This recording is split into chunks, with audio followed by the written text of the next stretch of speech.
Question number 1 कर रहे हैं वोगल विधि द्वारा।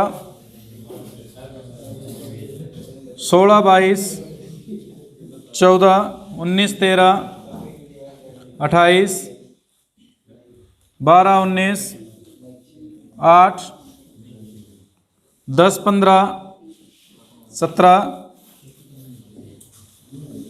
14, 16, 12।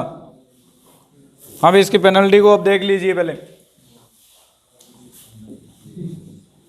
यहाँ डिमांड और सप्लाई है, पेनल्टी निकालेंगे। वैल्यू आएगी 2, 6, 4। इधर पेनल्टी आएगी 4, 6 और 6 आएगी, 6 बनेगा। 8 और 6 14। सबसे अधिकतम 3 पार्ट में आ रहा है 6। तीनों में से किसी एक को डिस्ट्रीब्यूट पहले करेंगे। तीनों में से किसी एक को डिस्ट्रीब्यूट करते हैं तो ये 6 को डिस्ट्रीब्यूट कर देते हैं पहले। यहाँ 12 और यहाँ 17 है, इसमें 12 डिस्ट्रीब्यूशन हो जाएगा, यहाँ 5 बच जाएगा। ये 12 कैंसिल, ये पूरी रो खत्म हो जाएगी। पूरी रो खत्म होने के बाद अब हमारे पास डिस्ट्रीब्यूशन इसमें चेंज होगा पेनल्टी में। यहाँ आ जाएगा 6, इसमें 6 और इसमें 7। अधिकतम पेनल्टी 7 है। इस 7 के लिए डिस्ट्रीब्यूशन करेंगे, यहाँ पे 5 हो जाएगा, ये 5 खत्म हो जाएगा, इसके पास 9 पेनल्टी बचेगी, 9 सप्लाई बचेगी। अब की बार ये कॉलम खत्म हो गया, सिर्फ 4 एलिमेंट बचे हैं हमारे पास। चाहें तो पेनल्टी निकाल के सॉल्व कर दीजिए और डायरेक्ट अगर सॉल्व करना चाहें तो आपकी मर्जी है। इसमें 3 है और इसमें हमारे पास 9 है। इस 9 का डिस्ट्रीब्यूशन होगा, इस 13 को डिस्ट्रीब्यूट करेंगे। इधर 15 है तो 15 डिस्ट्रीब्यूशन हो जाएगा, 1 बचेगा इसके पास।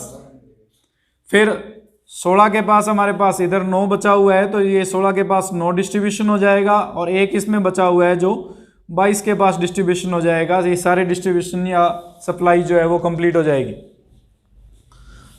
जो मिनिमम वैल्यू आती है वोगल नियम के अनुसार वो है हमारे पास 9 गुना 16 प्लस 5 गुना 12 प्लस 1 गुना 22 प्लस 15 गुना 13 प्लस 12 गुना 8। इसको सॉल्व करें। 144, 60, 22, 195, 96 जोड़ेंगे। 4, 5, 6, 6, 12 और 5 17, 1, 9, 9, 18, 19, 20, 20 और 6 26 और 4 30 और 1 31, 3, 3 और 1 4 और 1 5, 517 आ रहा है। इसके लिए हम चेक करते हैं कि DIJ का मान क्या आ रहा है। UI और VJ को निकाल लेते हैं। 16 डैश 12 22 13 खाली, ये दोनों खाली 8। UI और VJ इसमें सब अधिकतम जो भरी हुई रो है वो कोई भी मानी जा सकती है। इसको 0 मान लें तो यहाँ पे आ जाएगा 16, इसमें आ जाएगा 22। इस 16 के अकॉर्डिंग 22 के अकॉर्डिंग यहाँ आ जाएगा -9 और इसके अकॉर्डिंग यहाँ पे आ जाएगा आपके पास -4 और यहाँ पे बन जाएगा हमारे पास +4 +12। इसके अंदर जो अधिकतम भरी हुई पंक्तियां हैं वो चेक करते हैं, पंक्ति या स्तंभ दोनों में से कोई भी हो। इसमें भी 2 भरी हुई थी, इसमें भी 2 भरी हुई थी, आपकी मर्जी है, किसी एक को 0 ले सकते हैं, इसको भी 0 ले सकते हैं और इसको भी 0 ले सकते हैं। ये जो अवयव है वो इन दोनों का जोड़ है, इस मान का और इस मान का। अगर इसको 0 लेके चलते हैं तो यहाँ 16 तभी आएगा जब यहाँ 16 होगा। ये 0 लिया है तो यहाँ पे 22 तभी आएगा जब यहाँ पे 22 होगा, तभी 22 और 0 का जोड़ 22 आएगा। फिर इन अवयवों को निकालते हैं। ये 22 आ रहा है तो 22 में क्या जोड़ेंगे, 13 बच जाए, -9 आ गया। यहां पे हमारे पास 12 है, 16 में क्या जोड़ें कि 12 बच जाए, -4। 8 यहाँ पे दिया हुआ है, -4 ये आ गया, तो यहाँ पे क्या वैल्यू आएगी, 12 - 4 करेंगे तभी 8 बचेगा, इसलिए 12 आ जाएगा। ये ui और vj को हम परिभाषित करेंगे सबसे पहले भरी हुई कोष्टिकाओं से। अब खाली कोष्टिका के लिए जो ui प्लस vj को व्यक्त करेगा ये बन जाएगा -9 + 16 7, -4 + 22 18, ये आ जाएगा 12, यहाँ पे आ जाएगा 3 और ये खाली CIJ। जो हमारे पास इसमें खाली पार्ट बचा हुआ है 19 खाली, दोनों खाली 19, फिर 14 28 खाली, DIJ निकालेंगे, घटा लो। अगर घटाएंगे CIJ में से ui प्लस vj को घटाना है हमें, तो ये बन जाएगा 12, यहाँ पे 1, यहाँ पे 2, 25 पॉजिटिव आ रहा है, इष्टतमल है।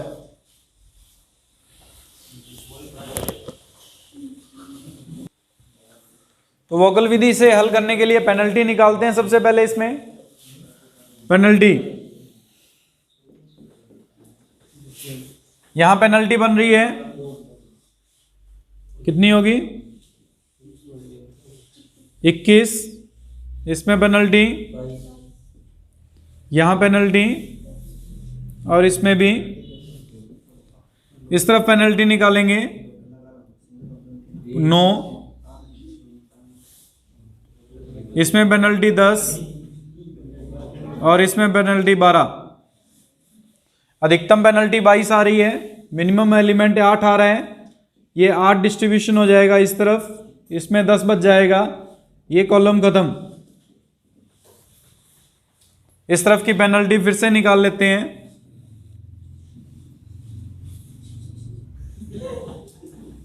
यहां आ जाएगा आपके पास 9, इसमें पेनल्टी आ जाएगी 20 और इसमें पेनल्टी आ जाएगी 20। 21 सबसे अधिकतम है, इसमें न्यूनतम अवयव 19 है, इस 19 के 5 डिस्ट्रीब्यूशन हो जाएगा, ये कंप्लीट। इसमें 2 डिस्ट्रीब्यूशन के लिए सप्लाई बच जाएगी, कैपेसिटी बच जाएगी हमारे पास, और ये कॉलम खत्म। अब फिर से पेनल्टी निकलेगी इस तरफ, इसमें बचेगी 40, यहां 20 और इसमें 50। अधिकतम 50 है, इस अधिकतम 50 में ये 20 न्यूनतम है, इस न्यूनतम 20 के लिए यहां से 10 आएगा, ये पार्ट 4 बच जाएगा, ये कॉलम खाली। 4 एलिमेंट बचे हैं और हमारे पास 4 ही इसमें डिफरेंस बच गए, 7 और 4 11। तो हमारे पास इसमें एक और पेनल्टी निकाल लेते हैं इस तरफ, ये बन जाएगा 10 और ये 50। इस 50 को डिस्ट्रीब्यूशन पहले जाएगा, 2 डिस्ट्रीब्यूट इसको कर देंगे, इसके पास 2 बचेगी, ये 2 इसमें डिस्ट्रीब्यूशन हो जाएगा, यहाँ पर 7 बचेगा और ये 7 का 7 डिस्ट्रीब्यूशन इसके पास चला जाएगा, डिस्ट्रीब्यूशन कंप्लीट हो जाएंगे। हमारे पास जो मिनिमम एक्सपेंडिचर आएगा वो होगा 5 × 19 प्लस 2 × 10 प्लस 7 × 40, 2 × 60, 8 × 8, 10 × 20।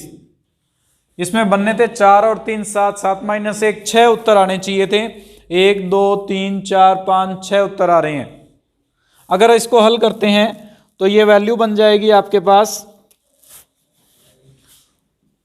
45 95 20 280 120 64 200, हजारों में है ये। टोटल आ जाएगा इसका 5 4 9 9 2 11 और 8 19 20 21 21 और 6 27 2 2 4 5 5 और 6 7। इसके लिए सबसे पहले ui और vj को परिभाषित करते हैं।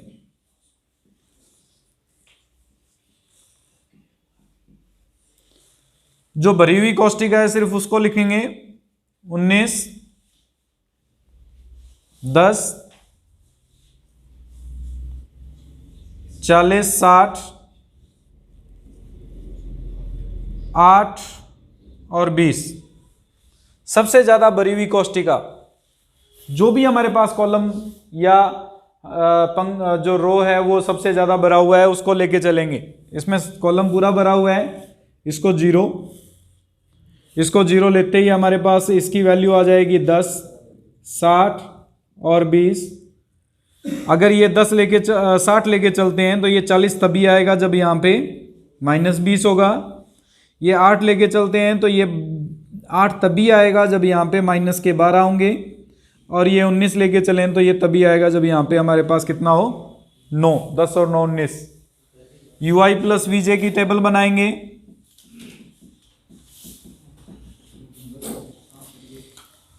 पहला खा लें -12 प्लस के 10 -2, -20 प्लस 10 -10 खा लें।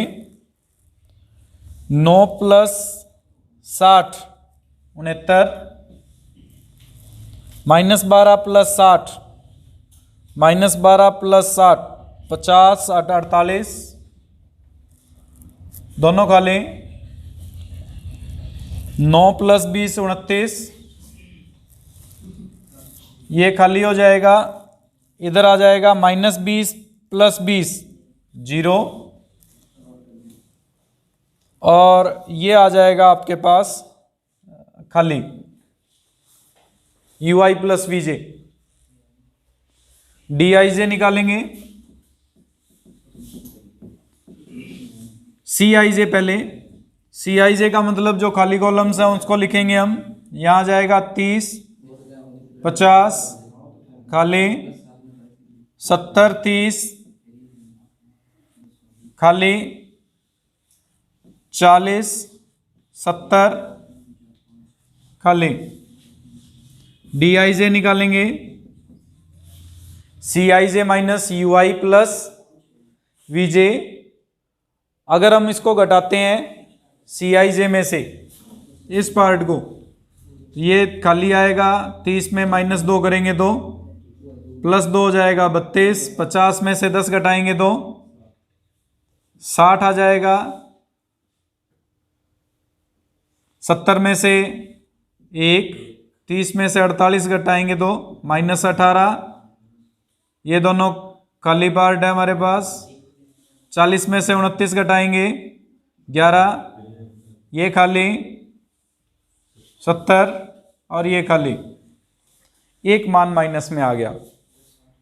ये एक मान माइनस में जो आ रहा है उसमें हो सकता है कि 2 मान माइनस में आ रहे हों, कोई जरूरी नहीं है एक ही मान माइनस में आ रहा हो। इस एग्जांपल में हमारे पास एक नेगेटिव आ रहा है, 2 नेगेटिव भी हो सकते हैं। अगर 2 नेगेटिव आते हैं तो जो मैक्सिमम नेगेटिव वैल्यू है उसको लेके चलेंगे हम पहले। मैक्सिमम अधिकतम जो भी मान आ रहा है, यहाँ पे -18 अकेला आ रहा है तो इसको लेके ही चलना पड़ेगा हमें। अगर -18 की जगह 2 मान और आते, एक और मान आता, जैसे 70 है जो माइनस का आ जाता, मान लेते हैं, तो उस स्थिति में -70 को पहले कंसिडर करना पड़ता, -18 को छोड़ देते एक बार के लिए। अब -18 को अगर सॉल्व करना है तो इसके लिए डिस्ट्रीब्यूशन कैसे करें और लूप कैसे बनाएं। जो खाली बचे हुए हैं उनका एक सर्किट बनाना है हमें। सर्किट का मतलब है एक चतुर्भुज बन जाए जिससे कि भरे हुए कॉलम के साथ चतुर्भुज बने, वो पूरा का पूरा हमारे पास एक लूप या एक चक्कर पूरा बन जाए, उसका एक सर्कल पूरा बन जाए डिस्ट्रीब्यूशन में। जैसे यहां पे -18 बन रहा है, अगर मैं इसको लेके चलता हूं, क्योंकि ये भरी कोष्टिका है जो खाली है हमारे पास, हमने डैश लगा रखा है, हमने भरी कोष्टिका के साथ लूप बनाना है इसके अंदर। अब भरी कोष्टिका के साथ क्यों लूप बनाएंगे, क्योंकि यहां डिस्ट्रीब्यूशन होगा। अब हमने इस एलिमेंट को जो 30 है इसको कोई ना कोई डिस्ट्रीब्यूशन करेंगे, चाहे वो 1 इकाई दें, चाहे 2 इकाई दें, चाहे 4 इकाई दें, हमें इसको डिस्ट्रीब्यूट देना पड़ेगा। डिस्ट्रीब्यूशन कोई ना कोई मान इसको परिभाषित करना पड़ेगा, डिस्ट्रीब्यूट करना पड़ेगा। अब वो डिस्ट्रीब्यूशन कैसे कर सकते हैं, जब यहां पर अगर डिस्ट्रीब्यूट करेंगे तो कहीं ना कहीं से तो हटाना पड़ेगा। इष्टतम हल हमारे पास कितने आने चाहिए थे, इसमें टोटल सॉल्यूशन थे 4 और 3 7, 7 में से एक 6 सॉल्यूशन आने चाहिए थे। सॉल्यूशन तो 6 के 6 रहने चाहिए, हम बढ़ा तो सकते नहीं है।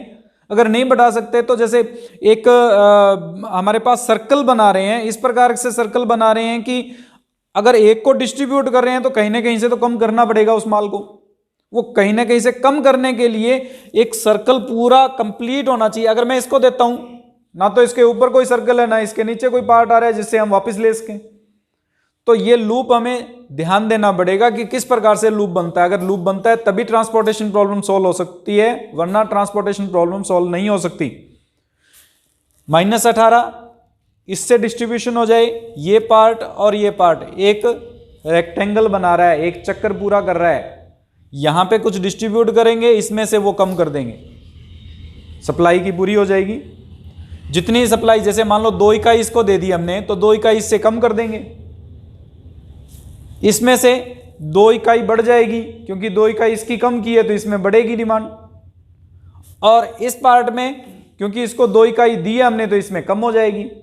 एक सर्कल पूरा, यानी जो हमने डिस्ट्रीब्यूशन कंप्लीट कर रहे हैं उसमें कहीं फर्क ना पड़े बाद में सप्लाई और डिमांड में, उसके लिए एक लूप बनाते हैं, इस लूप को डिफाइन करते हैं। अब हमारे पास ये लूप बनेगा भाई, यहां से ये पार्ट और ये पार्ट का एक सर्कल बन रहा है, एक तरह से एक साइकिल पूरा हो रहा है। हम डिस्ट्रीब्यूटिव जो पार्ट है उसको लिखेंगे, सिर्फ डिस्ट्रीब्यूटेड इकाई को लिखेंगे, इसके अंदर के मान को नहीं लिखेंगे।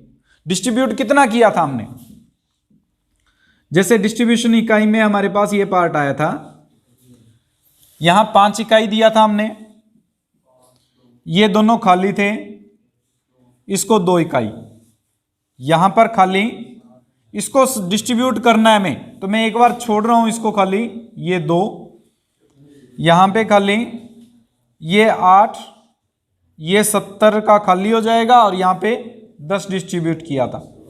अब हमें यहां पे डिस्ट्रीब्यूट करना है, वो डिस्ट्रीब्यूशन मान लेते हैं हमने यहां पे कितना दे दिया, थीटा, कुछ भी मान लो, ए बी सी डी कुछ भी ले सकते हैं, थीटा से परिभाषित किया उसने, हमने थीटा ले लिया।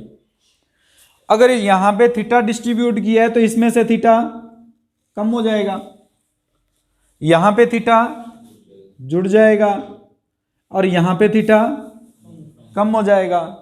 इन सब में थीटा की जो न्यूनतम वैल्यू आ सकती है उसको लेके चलना है। अगर मैं इससे थीटा को लेके चलता हूं तो थीटा की वैल्यू क्या आएगी, 8 आएगी। इसमें थीटा की वैल्यू माइनस में तो ले नहीं सकते, डिस्ट्रीब्यूशन माइनस में नहीं कर सकते हम, ये नहीं है कि उसके बाद जो माल पड़ा है उसको उठा लाएं, ऐसा तो कर नहीं सकते हम।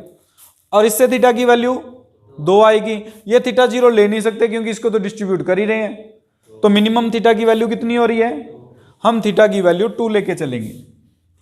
अब अगर थीटा की वैल्यू 2 लेते हैं तो जो सप्लाई है वो किस प्रकार से बन रही है, देखिए 5 19, ये 19 के पास 5 गया था, ये दोनों खाली, फिर 2 10, फिर खाली। अब इसके पास 2 इकाई आ गई 30 यूनिट के पास, 7 यूनिट 40, ये 0 रह गई, थीटा का मान 2 रखते ही 2 - 2 0, यानी इसके पास अब खाली रह गया। ये पहले सप्लाई हो रहा था 60 मान, अब क्या रह गया, इसमें खाली रह गया ये पार्ट। अगर ये पार्ट खाली रह जाएगा तो अब इसमें क्या बचा हमारे पास, ये खाली, इसके पास कितना बचा, 6 इकाई बची, 8 के पास, ये खाली और इसके पास 12 इकाई होगी, किसके पास है, 20 के पास। डिस्ट्रीब्यूशन कर दिया हमने। फिर से ui प्लस वीजे, CIJ और DIJ का मान निकाल के देखेंगे, क्या DIJ का मान नेगेटिव आता है क्या, अभी भी हम जांच करेंगे इसकी जांच करने के लिए सबसे पहले ui प्लस वीजे को परिभाषित कर लेते हैं।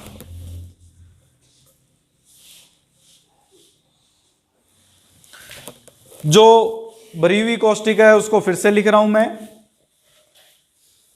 यहां पे आ जाएगा आपके पास 19, दोनों खाली 10, ये खाली 30, 40 खाली,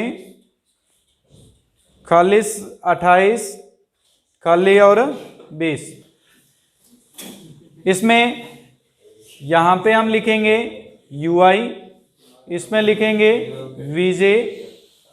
सबसे ज्यादा भरी हुई पंक्ति या स्तंभ, सबसे ज्यादा भरी हुई पंक्ति या स्तंभ में दूसरा स्तंभ जो है वो सबसे ज्यादा भरा हुआ है या चौथा स्तंभ सबसे ज्यादा भरा हुआ है, आपकी मर्जी है, कोई मर्जी ले सकते हो। अगर हम इसको लेके चलते हैं, यहां 30 आ जाएगा और यहां, अगर ये 30 लेके चलेंगे तो यहां 10 आएगा, यहां 8 लेके चल रहे हैं तो यहां 12 आएगा, और अगर ये 12 लिया है यहां 10 तभी बनेगा जब -2 होगा, और ये -2 है, यहां 19 है तो यहां कितना आएगा? अब UI प्लस VJ,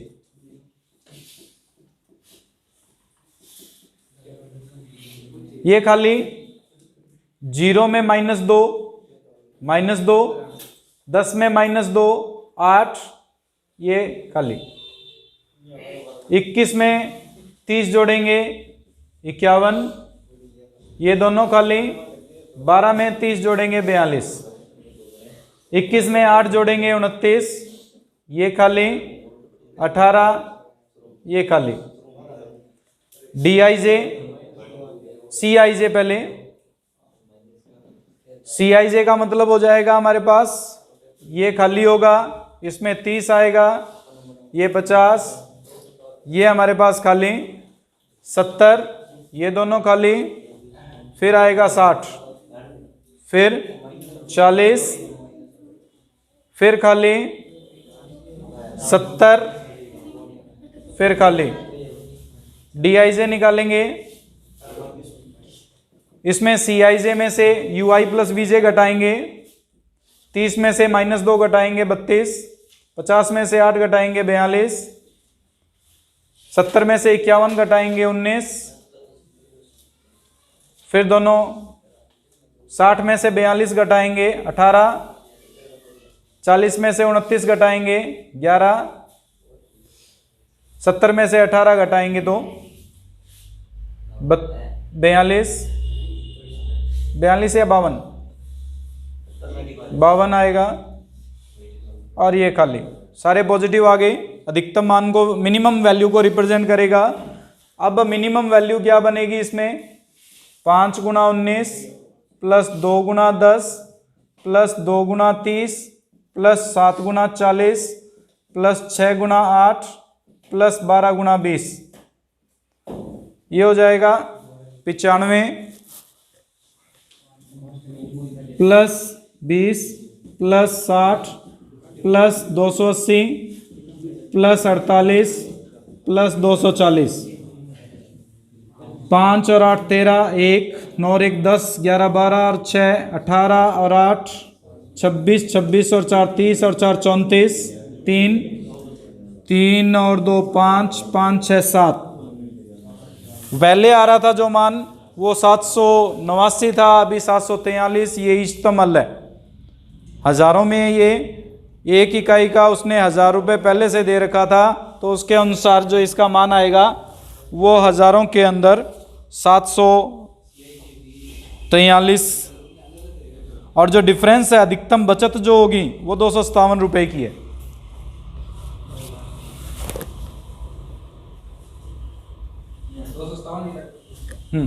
एक मिनट।